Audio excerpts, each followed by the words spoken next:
BBA, BCA, BCom Computers, 100% placement guarantee. I create Degree College, Kukatpalli, Hyderabad. నమస్కారం.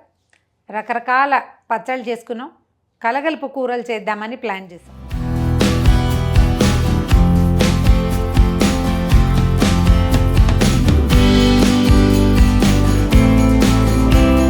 కలగలుపు కూరల్లో mixed veg curries అంటాం కదా, పాతకాలం నుంచి చేసే కొన్ని రకాలు ఉన్నాయి. ఇటీవల కాలంలో కొంచెం మసాలా వేసో వేయకుండాను, కొబ్బరి వేసో వేయకుండాను రకరకాల కూరలు చేసుకుంటున్నాం కదా. కొన్ని పాతకాల పద్ధతులు మా చిన్నప్పుడు చేసుకునే రకంవి చేసుకుందాం, కొన్ని ఈ కొత్త కాలపు వంటలు కూడా చేద్దాం. ఇవాళ ఏం చేద్దామంటే మొదటిగా దోసకాయ వంకాయ. మామూలుగా మనం పసుపచ్చ దోసకాయ, నక్క దోసకాయ అంటారు, పుల్ల దోసకాయ అంటారు, ప్రాంతాల వారీగా పేర్లు మారుతాయి, బుడంకాయలు అంటారు. అవైనా సరే దోసకాయకి వంకాయ కాంబినేషన్ చాలా బాగుంటుంది. ఒకవేళ మనకి కూర పెంచాలనుకుంటే ఉల్లిపాయలు టమాటాలు కూడా వాటిలలో కలుపుకోవచ్చు, లేకపోతే ఉల్లిపాయ టమాటా లేకుండా ఒట్టిగా తిరగమాత వేసుకున్నా బాగుంటుంది. వేసి కొంచెం ఉల్లిపాయ వేస్తే కూర కాస్త అనుకనుగా వచ్చి అన్నంలోకి బాగుంటుంది, చపాతీల్లోకి, రొట్టెల్లోకి రాత్రిపూట కూడా బాగుంటుంది. ఈజీగా సింపుల్గా చేసేద్దాం. జస్ట్ తిరగమాత వేస్తే చాలా, అంతకంటే పెద్ద హైరాన్ ఏం లేదు. చూద్దాం. ఒక మూకుడు పెట్టాను స్టవ్ మీద. పచ్చిమిరపకాయలు కొంచెం సన్నగా పొడుగ్గా చీలికలు చేసి పెట్టుకుందాం. సన్న చీలికలు చేస్తే వీలు ఏంటంటే కాస్త చిన్నపిల్లలు ఉంటే ముక్కలు తీసి పక్కన పెట్టచ్చు.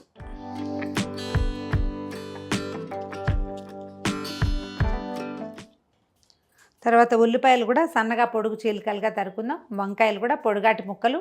తర్వాత దోసకాయలు కొంచెం గుండ్రటి ముక్క, చిన్న సైజు ముక్కలు. ఒక టమాటా ముక్కలు కట్ చేసి పక్కన పెట్టుకుంటే సింపుల్గా తేలిగ్గా తిరగమాత పెట్టేసుకోవచ్చు. ఇత్తడి గిన్నెలో కూడా ఈ కూర చాలా బాగా కుదురుతుందండి, భలే చక్కగా వస్తుంది. ఇత్తడి గిన్నె లేకపోతే మందపాటి మూకుడు మన అలవాటుగా మనం దేంట్లో చేసుకుంటామో దాంట్లో 1.5 స్పూన్ 2 స్పూన్లు నూనె వేస్తే సరిపోతుంది. నూనె కాగాక ఒక చిన్న స్పూన్ ఆవాలు వేద్దాం. ఆవాలు క్షణాల్లో చిట్పట్లాడిపోతాయి. ఓ చిన్న స్పూను శనగపప్పు, చిన్న స్పూను మినపప్పు.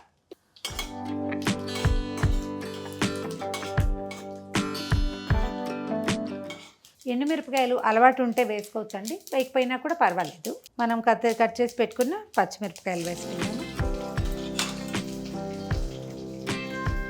కొద్దిగా పసుపు కూడా వేసి, కొంచెం కరివేపాకు,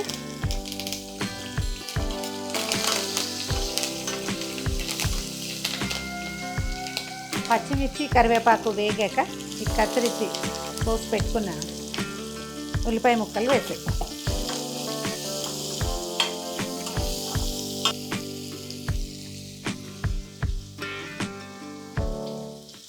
ఒక చిటికెడు ఉప్పు చల్లితే ఈ ఉల్లిపాయలు చటుక్కుని మగ్గిపోతాయి.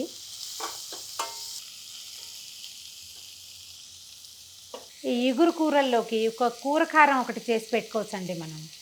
కొద్దిగా ధనియాలు, శనగపప్పు, మినపప్పు వేయించేసి, సో దాంతోపాటు కొంచెం జీలకర్ర వేస్తే 2 మిరియాలు, కాసినన్ని ఎండుమిర్చి వేసి వేయించి పొడి చేసి పెట్టుకుంటే, ఈ పొడి ఏంటంటే బరగ్గా చేసుకోవాలి. కొంచెం అంటే మరి మెత్త పిండిలా కారపొడిలాగా కాకుండా కొంచెం బరక పొడి చేసి పెట్టుకుంటే ఈ కూరల్లో పైన వేసుకోవడానికి బాగుంటుంది, ఎక్కువ రుచిగా ఉంటుంది. కూర కారం ప్రత్యేక వీడియో చేసి చూపిస్తాను, అది కూడా చేసి పెట్టుకుందరు. కానీ ఓ డబ్బాడు చేస్తే ఓ 20 రోజులు వాడుకోవచ్చు. కొంచెం ఇలాంటి కూరల్లో, పప్పు పులుసుల్లో పైన వేసుకోవడానికి బాగుంటుంది.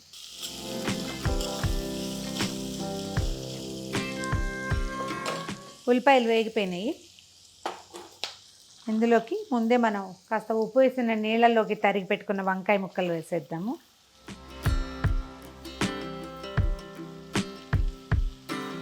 కొంచెం చిన్న సైజులో తరిగిన దోసకాయ ముక్కలు కూడా,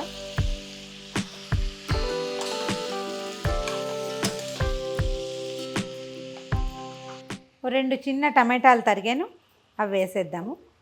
టమాటాలు వద్దనుకుంటే కొంచెం చింతపులుసు పోసుకుంటే బాగుంటుంది, లేదా టమాటా వేస్తే ఇంకా అక్కర్లేదు. దోసకాయలో ఉన్న పులుపు, ఈ టమాటా పులుపు ఈ కూరకు సరిపోతుంది.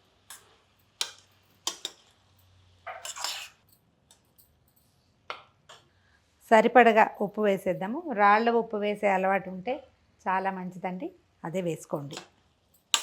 ఒకసారి 4 పక్కల అన్ని కిందకి పైకి కలిపేసేయటము.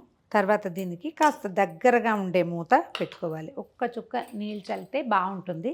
ఏంటంటే దోసకాయ కొంచెం గట్టిగా ఉంటుంది, వంకాయ టమాటాల్లో ఉన్న తడి దానికి చాలకపోవచ్చు.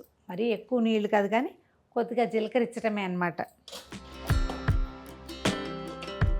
మూత పెట్టేసి సన్నని మంట మీద ఉడకనిద్దాం. ఎంతవరకు ఉడికాయో ముక్కలు చూద్దామండి. ఇంకొక 5 నిమిషాలు ఉంటే సరిపోతుంది. ఒకసారి మళ్ళీ పైకి కిందకి కలుపుతాం. కొన్నిసార్లు ఏమవుతుందంటే అడుగు పట్టదు, ఇంత తడి ఉన్నప్పుడు పట్టదు, కానీ మనం ఇంకో పనిలో పాల్మాలేమంటే ఇది కొంచెం అడుగంటుతుంది.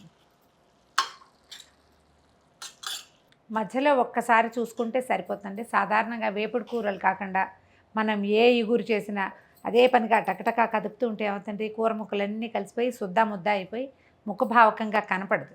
అందుకని అన్నిసార్లు కలపకూడదు, అంత ఎక్కువగా కలపక్కర్లేదు కూడా. ఒకసారి చూసాం కదా, ఇంకోసారి చూసేసరికి కూర అయిపోతుంది. కారం వేసుకోవటం, దించేసుకోవటమే.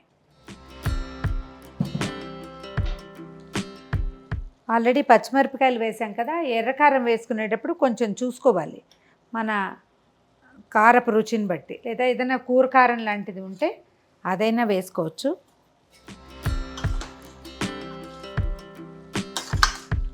ఇంక ఇందులో అదనంగా మనం వేయాల్సిన పొళ్ళు మసాలాలు ఏమీ లేవు. కొంచెం కొత్తిమీర వేసి మూత పెట్టేస్తే ఈ వాసన చక్కగా కొత్తిమీర వాసన పట్టి అన్నంలోకి చాలా బాగుంటుంది.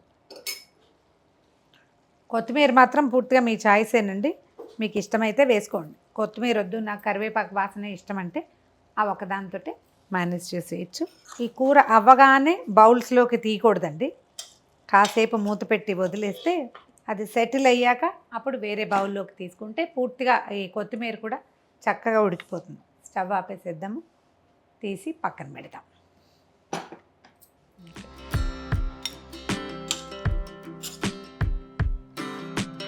ఘుమఘుమలాడే వంకాయ దోసకాయ, ఇంగ్లీష్లో చెప్పాలంటే మిక్స్డ్ వెజ్ కర్రీ.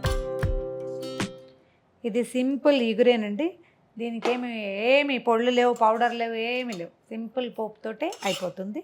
ట్రై చేసి చూడండి. ఓపిక లేనప్పుడు అంటే వేరే వ్యవహారాలు చేసే సత్తా లేదు, తిరమాతల బారేసి 2 సార్లు దీని మొహం చూస్తే కూర అయిపోతుంది.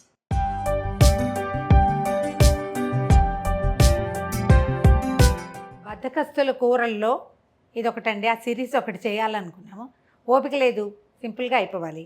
అలాంటప్పుడు ఇలాంటి కూరలు ట్రై చేయండి. హాయిగా కమ్మగా తినడానికి బాగుంటాయి, పని కూడా తేలిగ్గా అయిపోతుంది. పిల్లలకి నేర్పించండి, ఏదైనా వేరే ఊళ్ళల్లో ఉన్నప్పుడు ఈ సింపుల్ కూరల్ని చేసేసుకుంటారు. ఈ వీడియో కనుక మీకు నచ్చినట్లయితే లైక్ చేయండి, షేర్ చేయండి. మరిన్ని ఇంట్రెస్టింగ్ బద్ధకస్తుల వంటల కోసం సుమన్ టీవీకి సబ్స్క్రైబ్ చేసుకోండి.